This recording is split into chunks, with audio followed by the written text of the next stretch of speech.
नमस्कार मंडळी, स्वागत आहे तुमचं माझ्या मराठी युट्यूब चॅनल मध्ये वृंदा इन जर्मनी।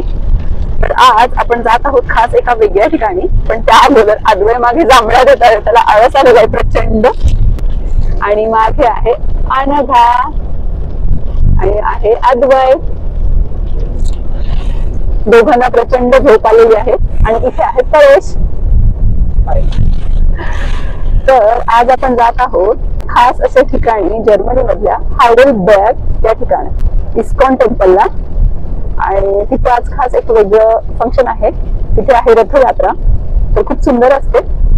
मी पहिल्यांदाच रथयात्रेमध्ये जाणार आहे आणि तिथे काय काय गोष्टी होणार आहेत, कुठल्या कुठल्या गोष्टी आम्ही आज नव्याने एक्सप्लोअर करणार आहोत आणि तिथे काय असणार आहे त्या सगळ्या गोष्टी तुम्हाला तिथे पोहोचल्यानंतर दाखवते।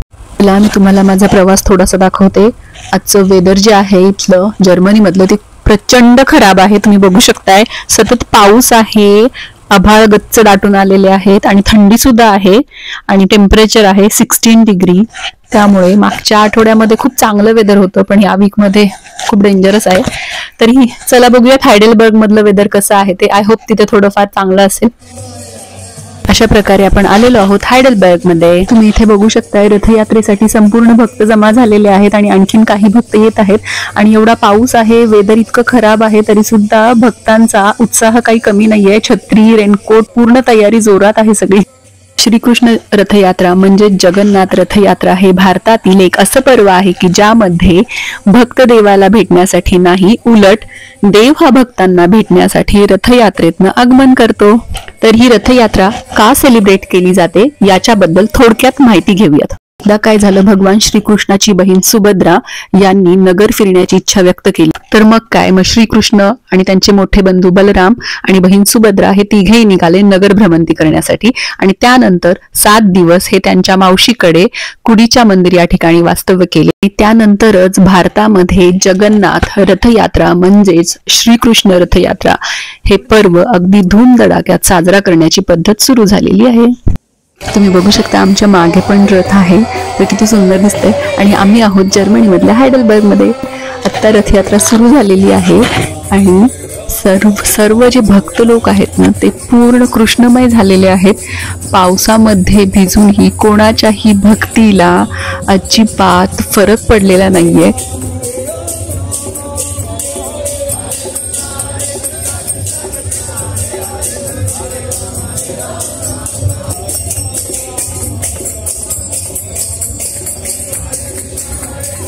मीही छान भगवान श्रीकृष्णाचा टिळा लावून घेतलेला आहे। हरे कृष्णा कृष्णा कृष्णा हरे हरे। मी आनंदाने श्रीकृष्णाच्या रथयात्रेमध्ये सहभागी झाले आणि खूप म्हणजे मजा आली मला। आणि खरंच म्हणजे मला शब्दात सांगता नाही येणार एवढा आनंद झाला मला। आणि भारतामध्ये मी याच्यापूर्वी इस्कॉन टेम्पलला व्हिजिट केलेली, परंतु जर्मनीमध्ये आल्यानंतर खास वेगळा अनुभव आला की परदेशातली लोक ही कृष्णाला किती मानतात आणि किती तो धर्म जपण्याचा प्रयत्न करतात। म्हणजे हे बघून इतकं छान वाटलं आणि भारतीय असल्याचा खूप अभिमान वाटतोय।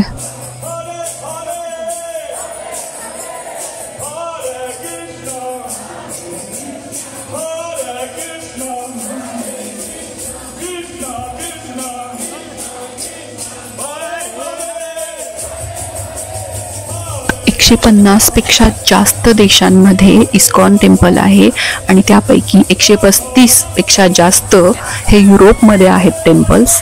80 पेक्षा जास्त टेम्पल्स हे एशियामध्ये आहेत, त्याचबरोबर अमेरिकेमध्ये आहेत, आफ्रिकेमध्ये आहेत, ऑस्ट्रेलियामध्ये, चेक रिपब्लिकमध्ये, रशियामध्ये आणि खूप बऱ्याचशा अशा कंट्रीजमध्ये इस्कॉन आहे आणि श्रीकृष्णाला खूप मानलं जातं। आणि हे ऐकून हे बघून इतकं प्राऊड फील होतं ना भारताबद्दल की आपलं कल्चर हे खरंच खूप छान आहे।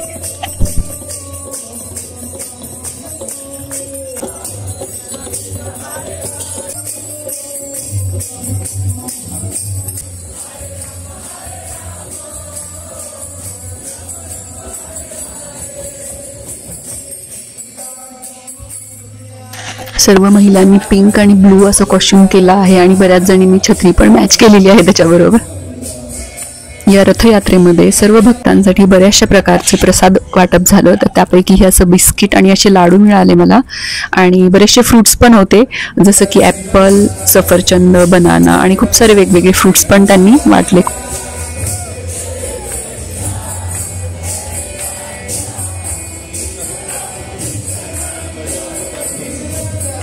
असे म्हणतात की श्रीकृष्णाचा जो रथ आहे तो प्रेमाने आणि भक्तीने पुढे नेला जातो. तर तुम्ही बघू शकताय मागणं रथ येतोय, तो पूर्ण भक्त जे आहेत ते प्रेमाने भक्तीने रथ अगदी पुढे पुढे पुढे असा नेत आहेत. आणि बघून खूप छान वाटतंय.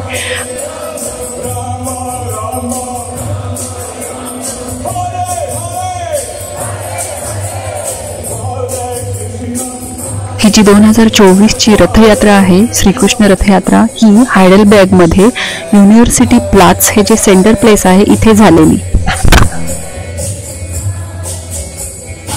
मी लिटरली या रथयात्रेमध्ये 10 ते 15 मिनिट कंटिन्यू नॉनस्टॉप सहभागी झाले आणि एवढा छान वाटलं मला अजिबात थकायला नाही झालं.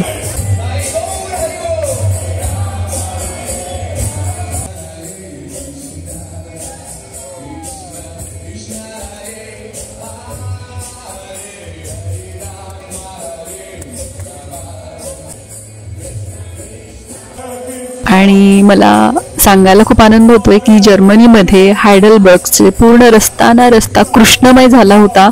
अगदी सर्व शॉपमधले लोक येऊन आणि बाहेरची जे शॉपिंगसाठी आलेली लोक, जनरल जे पब्लिक होते ना, ते सर्व थांबून फोटो घेत होते आणि उत्सुकतेने बघत होते की काय आहे हे. आणि मला हे बघून खूप छान वाटत होतं आणि मला अजिबात वाटलं नाही, क्षणभरासाठी मी विसरून गेले की मी जर्मनीत आहे. मला लिटरली असा फील आला की मी भारतातच आलेली आहे, आपल्या देशामध्ये.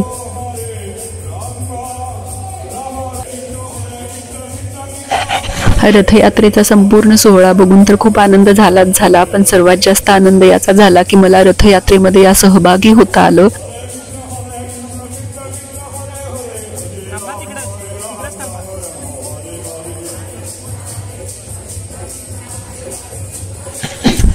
यांचा आज रस्ता न रस्ता, बिल्डिंग न प्रत्येक कोपरा कृष्ण जपाने पवित्र झालेला आहे. आजची जी रथयात्रा आहे कृष्णाची, हे वेगळ्या लोकेशनला आहे, परंतु हायडेलबर्गमध्ये जे टेम्पल आहे कृष्णाचं ते वेगळ्या ठिकाणी आहे. तर मी 2022मध्ये व्हिजिट केलेली, त्याच्या काही क्लिप्स मी तुम्हाला दाखवते. 2022मध्ये आम्ही इथल्या मंदिरामध्ये गेलेलो, तर इथं अशा प्रकारचं प्रवचन झालेलं होतं. ते खूप सुंदर, देवाच्या काही मूर्ती पण आहेत.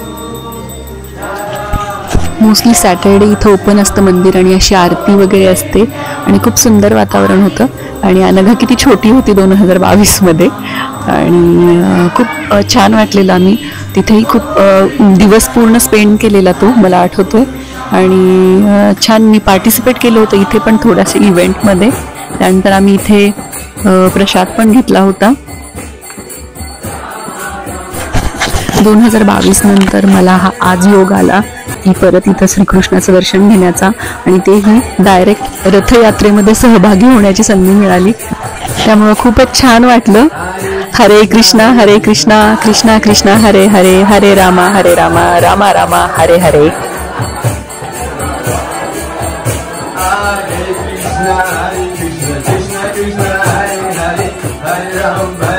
आय होप की तुम्हाला आजचा माझा व्हिडिओ आणि हा ब्लॉग नक्की आवडला असेल. आणि जर आवडला असेल तर एक लाईक करा, जास्तीत जास्त शेअर करा, आणि महत्त्वाचं सबस्क्राईब करायला विसरू नका, कारण ते 100% फ्री आहे, म्हणजे फुकट.